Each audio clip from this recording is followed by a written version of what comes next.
The Galactic Accord had one rule above all others. One single, solitary rule that every species agreed upon without argument, without negotiation, without so much as a raised appendage in protest. Keep the Terrans out of war. Now, I, Voss Kralik, senior diplomatic attaché of the Merovian conclave, am sitting in a room that smells like burning metal and something the humans apparently call coffee, staring at a report that has made my secondary eyelids permanently stuck open. And I am asking myself the one question every diplomat asks when everything has gone sideways. How, precisely, did we get here? Let me explain. For 340 galactic cycles, the Accord had held firm. Terrans were permitted trade. Terrans were permitted cultural exchange. Terrans were even permitted to attend Galactic Council sessions, provided they sat in the back and did not touch anything. But warfare? Combat operations? Armed conflict of any organized nature? Absolutely not. Forbidden. Sealed behind 17 layers of diplomatic language, 12 notarized treaties, and one very specific clause that read, and I am quoting directly, the species designated Homo sapiens, referred to hereafter as Terrans, shall be excluded from all sanctioned military engagement until the Council deems otherwise. The Council had never deemed otherwise. Because the Council, bless every one of their collective nervous systems, had read the history files. I had not read the history files carefully enough. That is my failing. I accept it. The trouble began with the Draketh sovereignty, because trouble always begins with the Draketh sovereignty. They are, by every measurable metric, the most aggressively overconfident species in the known galaxy. They have 17 words for victory and exactly 0 words for retreat. Their military doctrine consists primarily of the phrase, overwhelm everything, and for 400 years, that doctrine had worked beautifully for them. Until they decided to claim the Yenra Corridor. The Yenra Corridor is a stretch of 7 star systems, largely uninhabited, largely unimportant, except for one small detail. 3 of those systems contain Terran trade outposts. Small operations. A few hundred humans per station, mostly merchants, engineers, and one inexplicable category of personnel the Terrans list simply as, guys who fix things. The Draketh sent a fleet of 80 warships and delivered an ultimatum. Evacuate within 48 Terran hours, or face the full consequence of Draketh military supremacy. I was present at the Council session when this news arrived. The chamber went very, very quiet. Councillor Phraa of the Ovendi Collective leaned toward me and whispered, did they just threaten the Terrans? They did, I confirmed. With a deadline? 48 hours. Phraa made a sound I can only describe as the verbal equivalent of watching someone walk confidently into a wall. Nobody informed them? Apparently not. Now here is where I must be honest about what the Council expected to happen. We expected the Terran government to lodge a formal protest. We expected negotiation requests. We expected, at worst, a strongly worded statement from their Interstellar Commerce Ministry, followed by a very long argument about reparations. What we did not expect was Admiral Petra Vaun. Admiral Vaughn's communication arrived at Council headquarters exactly 6 hours after the Draketh ultimatum. Not 48 hours. 6. The message was short. It was, in fact, the shortest official military communication in recorded galactic history. 31 words. I have memorized them because they have haunted my sleeping cycles ever since. To the Draketh sovereignty. You have threatened Terran citizens on Terran-operated installations in a corridor your government has no legal claim to. We are already moving. Regards, Admiral Petra Vaun, Terran Unified Defense Command. Regards. She signed it with regards. The Council chamber, when this message was read aloud, produced a silence so complete I could hear my own cardiovascular system panicking quietly inside my chest. Councillor Dravan of the Sulik hegemony stood up slowly and said, someone needs to pull the Draketh sovereignty's history files. Specifically, the section on the Terrans. Specifically, the part labeled "Under no circumstances." It was, tragically, too late for history files.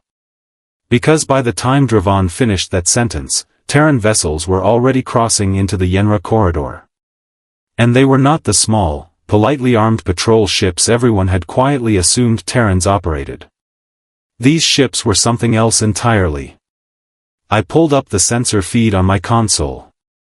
My translator struggled momentarily with the vessel classification terminology, then rendered it in my language as something that meant, roughly, the kind of ship you build when you have decided, on a fundamental level, that you are done being reasonable. And there were not 10 of them. There were not 20. The feed kept updating. And updating. And updating. Councillor Phraa looked at me. I looked at Councillor Phraa. "How many history files," she said quietly, "did the Draketh skip?" I had no answer. Only the growing, absolute certainty that the next 48 hours were going to change the galaxy forever. And not, I suspected, in the Draketh's favor. The Draketh fleet commander was named Gorrak Veth. I know this because his panicked transmission arrived at Galactic Council headquarters approximately 9 hours after Admiral Vaughn's 31-word message, and Gorrak Veth spent the first 40 seconds of that transmission simply breathing loudly into his communicator before he found actual words.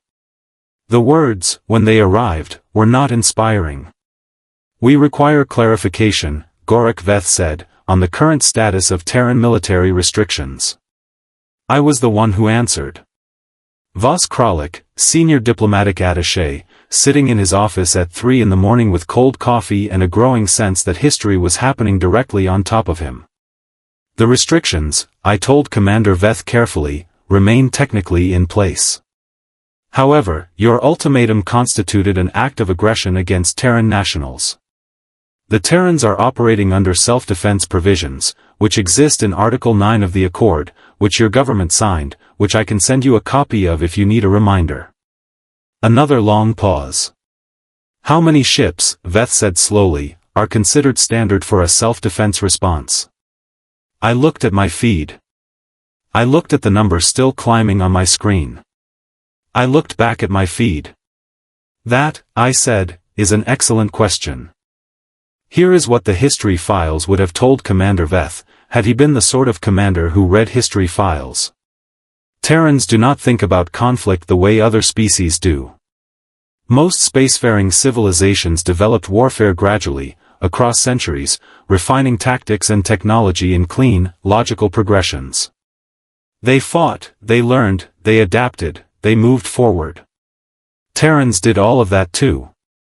The difference is that Terrans also spent several thousand years fighting each other, on a single planet, with no help from anyone, using nothing but whatever they could dig out of the ground and their own extraordinarily creative aggression. By the time they reached space, they had developed not just weapons, but an entire philosophical relationship with the concept of overwhelming force. The Terran philosophy, as best as I have ever been able to translate it, goes something like this. If a situation requires force, use enough force that the situation does not require force again. Ever. For anyone. Going forward into perpetuity. They call it, in their own language, ending the conversation. Admiral Vaun was very much in the business of ending conversations.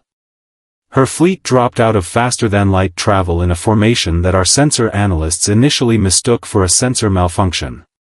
Because the formation was not a standard military arrangement. It was not a defensive perimeter. It was not an attack wedge or a flanking spread.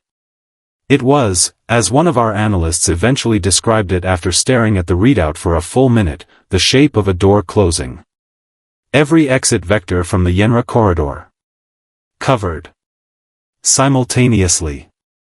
Gorrak Veth's 80 warships, which had spent the past several hours feeling extremely confident about themselves, suddenly found that they were not positioned for a battle. They were positioned inside a box. A very politely constructed box with Terran guns on every wall. Vaughn's second communication to the Draketh fleet was slightly longer than her first. 54 words. Commander Veth. You are currently surrounded. Your weapons are outranged. Your communication array is being politely jammed except for this channel. You have two options. Option 1, stand down, release any detained Terran personnel, and accept a council escort out of the corridor. Option 2, find out why the rest of the galaxy told you not to do this. Your response window is 20 minutes. Regards, Admiral Vaun. Regards again. She kept using that word. I have since learned it is a Terran pleasantry traditionally used at the end of written correspondence. Admiral Vaun appeared to use it specifically when she wanted the other party to understand that she was being perfectly civil and that the civility was, in fact, the frightening part. Commander Veth responded in 4 minutes. That is the fastest diplomatic surrender in Draketh military history, a record that I understand still stands today. The council session that followed was, professionally speaking, one of the most extraordinary I have ever attended. 17 species, all talking at once, with a combined energy that I can only describe as, everyone realizing simultaneously that they had been sitting next to something very dangerous and mistaking it for furniture. Councillor Phraa delivered what became the session's defining statement. She stood, adjusted her translation collar, and said, "The Accord prohibited Terran military engagement because we feared what would happen if they were attacked. We assumed prohibition protected everyone.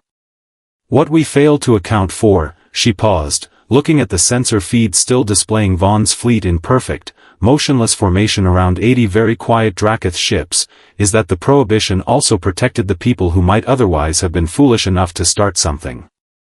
The chamber was silent for a long moment. Then Councillor Vaun said, "Should we update the Accord?" Phraa looked at the feed again. "I think," she said quietly, "we should first send Admiral Vaun a very sincere thank you note. And then update the Accord. And then perhaps send the Draketh sovereignty a copy of the history files they apparently misplaced. I wrote the thank you note myself. I spent 40 minutes on it. I wanted the tone to be correct. Respectful, appropriately formal, and genuinely warm without being patronizing. I signed it with regards.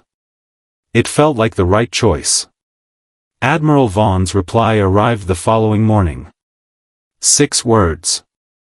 Characteristically short. Completely Terran. Appreciated. Try not to let it happen again. The Yenra corridor has been quiet ever since. Remarkably, permanently, thoroughly quiet. Because word travels fast in the galaxy, and the word that traveled fastest after that particular event was not about the size of Vaughn's fleet, or the speed of her response, or the elegance of her tactical formation. The word that traveled was simply this.